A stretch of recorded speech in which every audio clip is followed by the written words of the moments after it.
예, 양궁에서 정중앙을 맞추듯이 엑스텐 종목, 최고의 수익을 올릴 수 있는 가능성 있는 종목들을 발굴하는 시간입니다. 신영목의 엑스텐인데요. 메리츠증권 광화문 금융센터 신영목 이사님 오셨습니다. 어서 오십시오. 안녕하세요. 오늘 준비하신 섹터 종목 이야기하기 전에 시장 상황부터 보면요. 미국은 사상 최고치를 다시 기록을 하고 있는데 국내 증시는 정책 리스크 이런 것들 때문에 좀 주춤합니다. 시장 전망 및 전략부터 말씀해 주시겠어요? 단기적으로 뭐 미국 시장이 좋냐, 국내 시장이 좋냐를 했을 때는 미국 시장이 좀 단기적으로 좋다. 왜냐하면 미국 시장은 단기적으로 이제 금리 인하에 대한 모멘텀, 그러니까 예. 뭐 CPI 뭐 예상치대로 나왔고 이렇게 되면 당연히 시선은 금리 인하가 되는 게 아니냐 이제 9월달에 그 구간까지는 모멘텀 구간이라고 보고 있고요. 근데 이제 미국도 보면 그 M7이 전체 그 상장 주식의 한 40%의 시가총액을 차지하기 때문에 네. 어떻게 보면 또 개별화된 그러니까 대형주 위주로 아마 상승이 되게 좋을 거라고 보고 있고 중간에 어떤 뭐 크게 노이즈 될 만한 이슈는 지금 없을 거라고 보고 있습니다. 이제 그렇기 때문에 당분간 미국 증시도 되게 좋을 거라고 예상하고 있고요. 국내 증시는 뭐 여전히 이제 대주주 양도 차익 이슈에 관련된 이것이 이제 가장 큰 핵심인 것 같고 지금 그 이후에 뭐 만약에 이제 양도 차익이 어떤 식으로 결론을 날지 모르겠지만 물론 이제 뭐 얘기 나온 김에 그냥 계속 말씀드리자면은 네.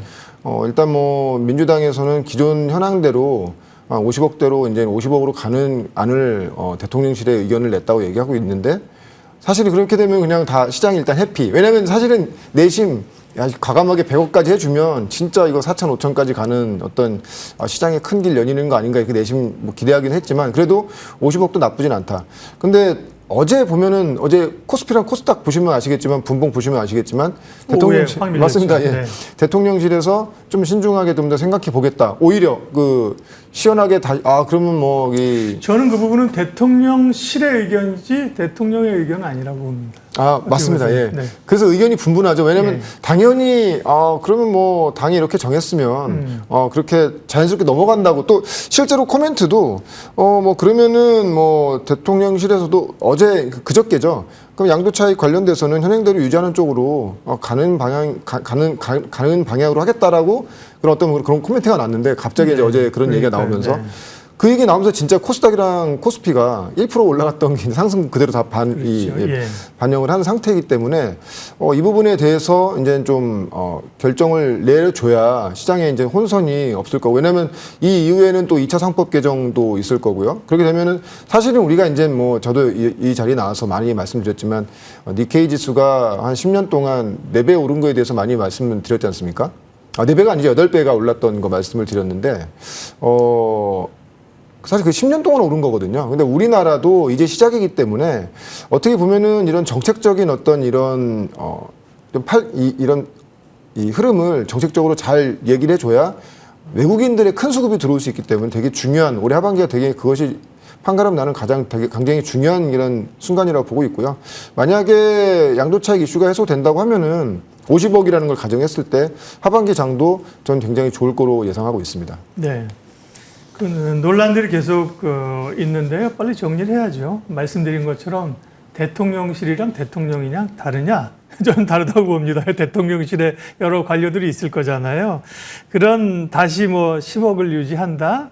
이게 곤란해서 한번 뱉은 말이 뭐 완전히 시장에 역행하는 시장을 못 읽는 거죠. 대통령이 그 정도의 감이 없으리라고 저는 생각하지 않고요. 오히려 그 자리에 있다면 그건 됐고 지금 우리가 얘기하는 배당소득세나 이런 것도 한번 같이 정리해야지, 그죠? 이런 얘기를 하지 않겠습니까? 그게 지극히 정상적인 거고요. 네. 그렇게 나오길 기대하고 있습니다. 왜냐하면은 사실 시장의 기대치는 이미 그 정도가 돼 있고 그리고 4천, 5천까지 가기 위해서 만약 대통령실이나 대통령이 이걸 부인하게 된다고 하면 자기 부정을 하는 거기 때문에 당연히 그렇다고 보고 있고 지금 앵커님께서 말씀하신 대로 나아가서 그런 부분까지 만약에 좀 시장에 소통을 해주신다면 시장 또 상당히 또 좋은 하반기에도 좋은 흐름이 나올 거라고 예상하고 있습니다. 노이즈라고 보는 게 맞습니다. 지금은요. 네. 다시 10억으로 그냥 간다. 50억과 10억 사이에 25억으로 간다.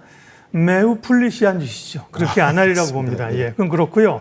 오늘 그래서 우리가 볼 부분이 증권 업종이고요. 증권주가 이제 이런 정책이랑 대단히 그죠? 상법 개정과 민감하게 관련돼 있잖아요. 증권주 가운데서 오늘 관심 있게 볼 기업을 어디를 꼽으셨습니까? 예, 미래에셋증권 가져왔고요. 미래에셋증권. 네, 맞습니다. 그냥 일단 대형주 네. 하시면 대형 증권사를 하시면 된다고 보고 있고. 네. 근데 이번에 보면은 세법 개정안 나오면서 그리고 이제 이런 세법 개정안이 대주주 양도차익이 50억에서 10억으로 줄어드는 이런 과정에서 가장 피해를 본 업종이 어느 쪽이냐? 지주사 쪽이랑 그렇죠. 지주사 관련주들과 증권 업종이 가장 그렇죠. 좀 피해를 많이 봤죠. 왜냐하면 완전 지금 기대감으로 올랐으니까 맞습니다. 사실 예. 예. 불이 붙었는데 거기다 그냥 찬물을 네. 확 끼얹은 그런 상태가 된 거고.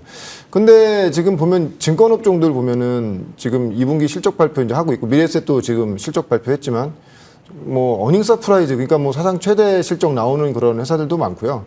근데 지금 보면은 만약에 이제 어느 정도 지금 세법 개정안, 그 대주주 양도차익 이슈라든지 상법 개정안도 2차 상법 개정안도 예상대로 흘러간다고 하면은 다시 증권주들이 굉장히 좀 좋은 흐름 나오지 않겠는가. 특히 그 다음에 상법 개정 남은 거는 아마 이제 자사주 소각 관련된 이런 내용들 나올 거고 그렇게 된다면은 자사주를 많이 갖고 있는 중소 증권사들 다시 한번 또 랠리 갈 수가 있고요.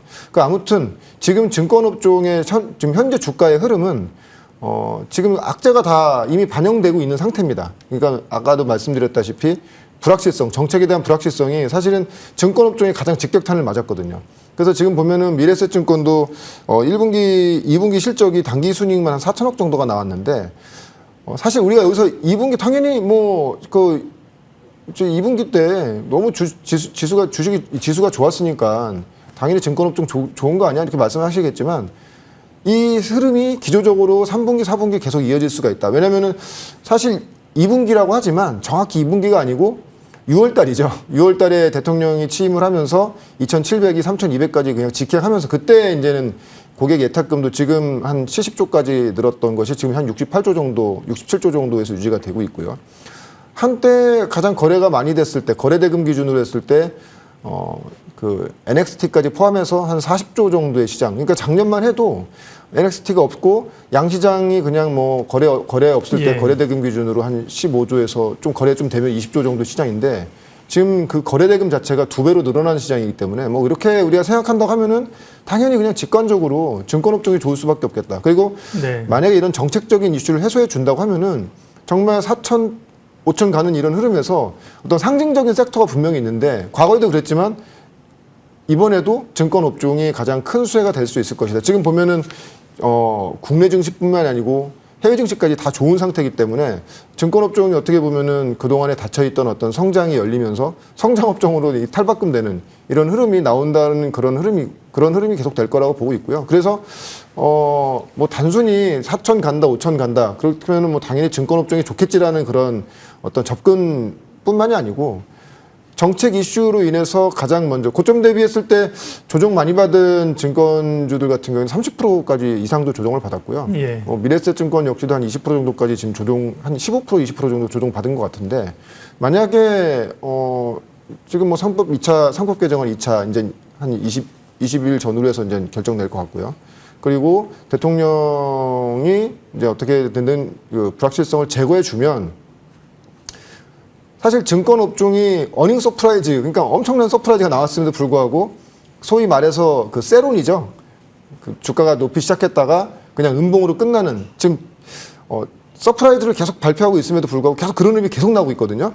근데 그런 것들이 한 번에 해소될 수 있는 흐름이 나오기 때문에 지금 뭐 증권업종 구간으로 보셔도 굉장히 좋은 그런 좀 우리가 접근해야 될 그런 구간이라고 네. 보고 있고. 근데 증권주 가운데는 증권주는 사업 영역이 비슷하기 때문에 사실은 비슷한 듯 또 좀 다릅니다. 그죠? 네. 맞습니다. 그런 점에서 가장 시장에서 많이 언급되는 기업들이 미래에셋증권, 한국금융지주, 키움증권 뭐 이 정도잖아요. 네. 네네. 그 중에서 특별히 그럼 미래에셋증권을 꼽으신 이유를 조금 더 설명해 주시죠. 미래에셋증권이 그동안 다른 증권사에 비해서 ROE가 상당히 좀 낮았습니다. 네. 왜냐하면 해외에서 사실 까먹는 돈이 좀 많았거든요. 근데 그것이 이제 정상화되면서 해외 사업부 같은 경우에는 ROE가 한 3%였던 것이 한 8%까지 올라왔고요.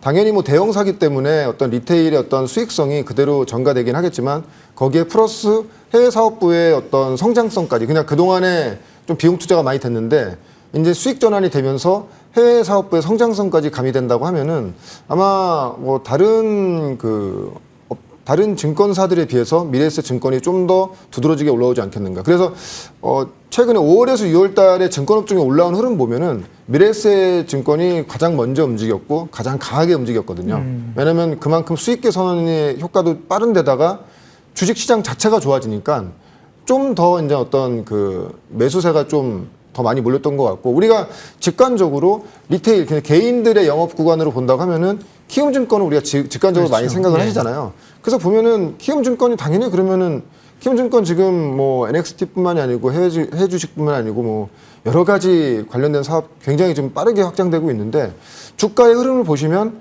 미래에셋증권과 한국금융지주가 굉장히 좀 탄력 있게 올라가는 이런 흐름들을 봤을 때는 단순히 주식시장이 좋아지는 거에 대한 수익성뿐만이 아니고 해외 사업부와 각각의 갖고 있는 어떤 뭐 앵커님께서 말씀해 주셨듯이